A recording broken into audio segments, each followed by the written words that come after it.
Alright, you guys, so here's my thoughts on the Five Nights at Freddy's movie. I had a lot of questions. It was interesting, but I did enjoy it a lot, so yeah, let's just get right into it. So the movie was based off of the original FNAF games, which is great for us fans that have been there waiting 8 years for this movie. They focus it towards us mainly, but they also draw the attention of the general public. They're like, ooh, the horror games, we're having a comeback here. Back to the movie, maybe this will get me back into the franchise and the games and stuff like that. So yeah, it ended up pretty good. The critics were not too great about it, but the general public, I heard somebody say that was in the theater that knew nothing about the games. They're like, this had a lot of potential to be cringy, but it was actually pretty good. It was okay. It wasn't the scariest in the world, but they enjoyed it. It was a great experience.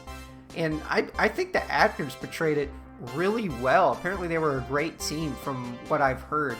So Matthew Lillard was kind of the big star, the first member of the cast that they announced.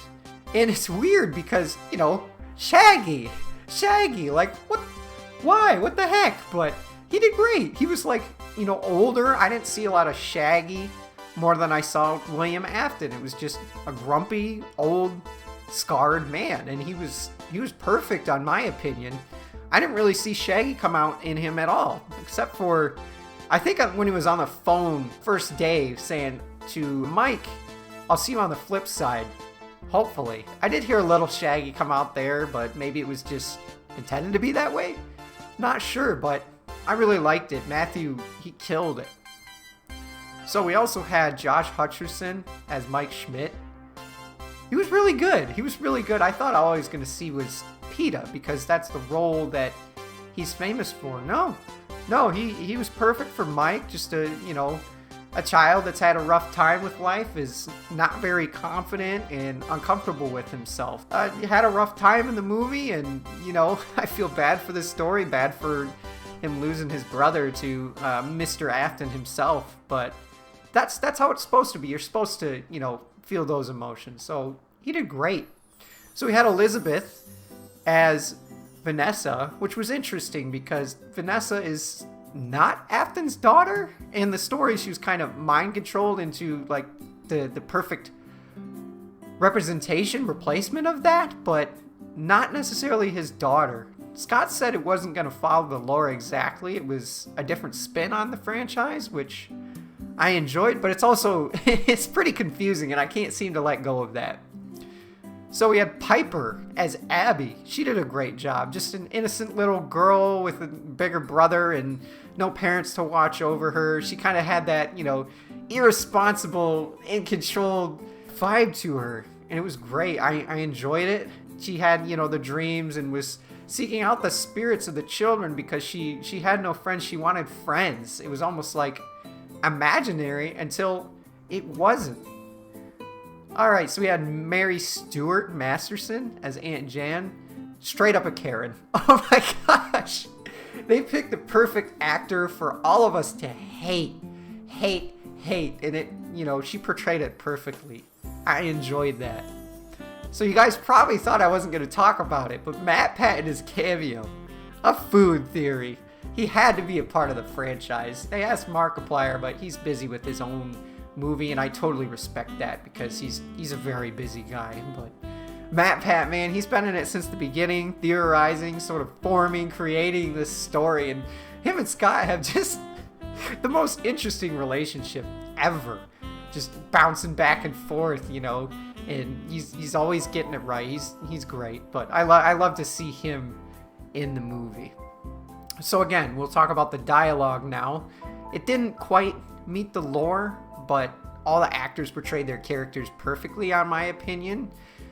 One thing that really confused me, again, I'll bring it up, is the animatronics were nice. They were nice. I've never heard of them being nice before, and it was interesting spin. I think it kind of took away from the horror personally, but I'm okay with that because I'm curious. I wonder what's coming next. I guess we'll see. They Matthew accidentally, admitted that it was a 3-movie contract, so we have to be patient. We have to wait and see. And I have a feeling, knowing Scott and his trolling history, It's gonna be good. It's gonna get scarier and scarier, and we'll see where this nice personality. Maybe they'll turn on Abby. We don't know yet. We really don't know yet, but we'll see. We'll see how it goes. So the cinematography is really where this movie ruled. Like, the characters were perfect. The setting was perfect. The pizzeria was perfect.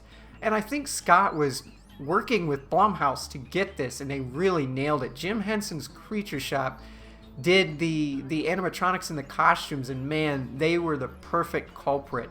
Especially with that Easter egg, leaving the original, like, Endo style in, like, that creepy room with the saws and the chair and whatever. They're so much better than they would have been. I mean, they absolutely nailed it. I did not see a single detail with the characters that was off. So it was flawless. I loved it. As for the movie itself, I think there should have been a little more gore. It would have been nice to have that R rating so you could see a little more blood and stuff, but I think they made the right move by doing PG-13 because a lot of our audience and a lot of people that play the games are younger, and they have to be able to go see this movie for it to be profitable. So it makes sense. I did really like the Springtrap scene. That was cool to see, like, the working components giving in and crushing his body alive.